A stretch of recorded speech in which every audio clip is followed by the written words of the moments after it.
I had just left the emergency room when I realized I couldn't swallow. And within minutes, my daughter was racing me back to the hospital.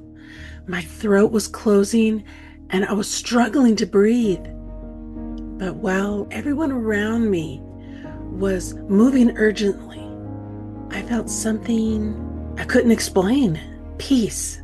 I didn't understand what God was doing, but I knew He was right there with me. And today, I want to share three truths that have kept me trusting God while I waited, even in the midst of the chaos. There was a season when my body had been through so much. In 1 year, I had more than 9 bladder infections, and I was also dealing with a painful kidney stone that needed to be surgically removed. And I felt like one more emergency visit after another was just building on itself. 15 so far. One IV after another. My veins had been used so many times that sometimes the thought of just going back to the emergency room just brought tears, because I didn't want anybody touching my arms anymore because they wanted to put in another IV. I was tired of being poked. I was tired of hurting. I was tired of going back to the hospital. And then finally, it seemed like they were making progress. My infection appeared to have cleared, and my kidney stone surgery was scheduled for Monday. Yes. But late Friday night, I realized the infection, it had returned. And I remember thinking, not again. My daughter took me back to the emergency room. We hoped we could just get medication, clear the infection over the weekend, and still have the surgery on Monday. The doctor gave me what sounded like a simple solution: 1 dose of medication mixed into water. I drank it. I waited 15 minutes just to make sure I wasn't going to have any allergic reaction. Everything seemed fine. So my daughter and I left the hospital and went through a drive-thru to get dinner. And that's when everything changed. I tried to eat my hamburger, but it seemed unusually dry. And so I tried to take a drink, but I couldn't swallow. And then I realized I couldn't even swallow my own saliva. I kept reaching for napkins here and there that were in the truck because I was drooling and I couldn't make it stop. I put my hands against the ceiling of the car. My daughter looked at me and said, "Mom, what are you doing?" I told her I felt incredibly stressed. I couldn't explain. I just didn't have the words to explain what was happening inside of my body. And then finally I said, "I can't swallow." And she immediately realized something was seriously wrong. She turned toward the nearest emergency facility and started driving. And by the time we arrived, my throat was swelling. I was struggling to breathe, and eventually I couldn't even speak for myself. The medical team gave me an EpiPen IV, medication, oxygen, breathing treatments to keep my airway open. There was an urgency all around me, and yet I had peace. And what happened in the hospital changed the way I understood what I meant to trust God. So truth number one, I didn't have to understand God to trust Him. So during that season, several well-meaning people would ask me, "What do you think God's doing in your life?" Or they would say, "What is God trying to show you?" I know they were trying to help, but those questions, they didn't comfort me. They created pressure, because I was already trying to survive what was happening to my body. I was exhausted. I didn't need another problem to solve. And I started feeling like there must be some hidden spiritual answer I was supposed to uncover. So I asked God, "What are you doing? What am I supposed to learn?" Because people are asking me, "When am I going to feel better?" And I never received an explanation I was looking for. And what I kept sensing instead was, "Wait on me. Stay with me." Pretty simple. And eventually I realized something. Maybe spiritual maturity doesn't always mean understanding what God is doing. Sometimes spiritual maturity looks like just staying close to God when you don't understand at all. So I stopped demanding an explanation before I would rest. When a setback stole my peace, I became quiet again. And sometimes I listened to worship music, and sometimes I prayed silently because I didn't have the strength to pray the way I normally would. And sometimes I told God how disappointed I was. My prayer became, Lord, if this is where I need to be right now, please give me the contentment I need to remain right here with you. I wasn't giving up on healing. Believe me, I wasn't. I was still receiving medical treatment. I still wanted to get better, but I stopped demanding that my circumstances change before I would receive God's presence in them. You see, you don't have to decode your suffering in order to trust God. You can still say, I don't understand this, God, but I know you're here. But trusting God wasn't my only struggle. I also had to face what happened when I could no longer be the woman I used to be.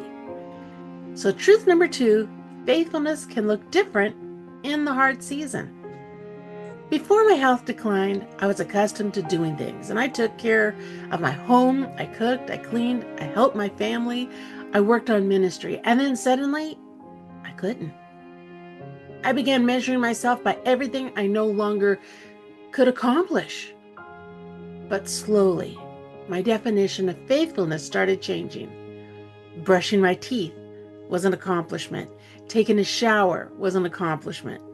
Eating when I didn't feel like eating was an accomplishment. Taking my medication was an accomplishment. Accepting my daughter's help became part of what faithfulness looked like in that season. Looking back, I wish someone had simply said, Annette, you're doing a good job. You got out of bed today. You took care of your body. You rested when you needed to rest. You're not failing. This is what faithfulness looks like right now. Maybe somebody needs to hear that today. Maybe you can't carry what you used to carry. Maybe you're grieving the version of yourself who could do more. But if you're taking the next faithful step available to you, you are not failing. And sometimes faithfulness looks like serving. Sometimes it looks like receiving help. And sometimes the faithful thing is simply to rest. But just when I started accepting that, something else kept testing the peace I was learning to hold on to.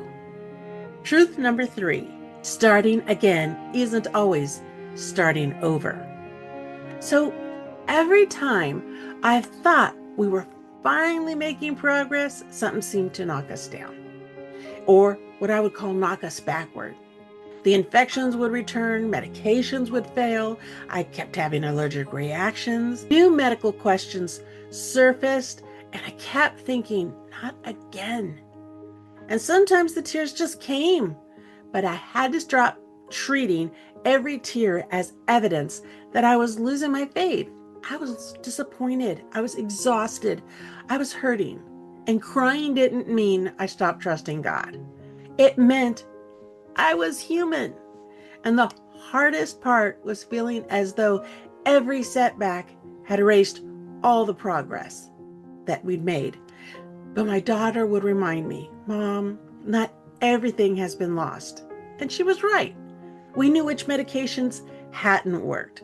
We knew what had caused the allergic reaction. We knew better questions to ask. And we had learned more from the doctors. We weren't just starting. And that's when it began to understand starting again isn't always starting over. Maybe something has knocked you backwards too, but you're not returning empty-handed. You're carrying wisdom that you didn't have before. You survived the days you didn't know how you would face them. And you have evidence that God met you there. A setback doesn't erase the ground you're already covered. The peace that didn't make sense. That brings me back to that Friday night My throat was closing. The medical team was moving urgently around me. I knew something was seriously wrong by the look on their faces, but I wasn't afraid. I hadn't stopped fighting for my health. The doctors were treating me and I wanted to live, but I also knew this. If my earthly life had ended that night, I belonged to Jesus. I would be with him. Philippians 4:7 speaks of that peace of God which surpasses all understanding. And that's the only way I know how to describe what I experienced. God didn't explain why this medical crisis was happening. He gave me his presence in the middle of it. A few hours after I was released, I struggled to breathe again and had to return to the hospital again. And the doctors had to stabilize me all over again. And eventually I was able to have the surgery on that Monday to remove the kidney stone. I remained in the hospital for the rest of that week. And looking back, I can see God's care everywhere through the peace I couldn't explain, through the daughter recognizing the allergic reaction, through the medical professionals who knew what to do, through my husband and daughters staying beside me. I continued fighting for my health, but I stopped fighting God over how long this healing was taking. Surrender didn't mean abandoning hope. It meant placing my hope, my health, and the outcome into God's hands. And for the woman who's tired of waiting, maybe you're carrying something today that you cannot fix. You've prayed about it. You've waited. You've asked God what he's doing, and you still don't understand. If that's where you are, this is what I hope you'll carry with you from my story. You don't have to understand what God is doing to trust that he is with you right now. You can be disappointed and still have faith. You can receive help and still be strong. You can rest and still be faithful. You can experience a setback without losing everything you've gained. So instead of demanding an explanation today, maybe your prayer can simply be, God, I don't understand this, but help me trust you while I'm here. You may not receive the explanation you want, but you can receive the presence you need. If you're in this season where you've been praying, waiting, and nothing has seemed to change, I created a free 3-day encouragement for you called the 3-Day Reset when nothing is changing. You'll receive scripture, a short reflection, a journal question, and a simple prayer to help you hold on to what is still true while you wait. You'll find the link in the description below. And before you go, remember, you don't have to understand what God is doing to trust that he is with you right now.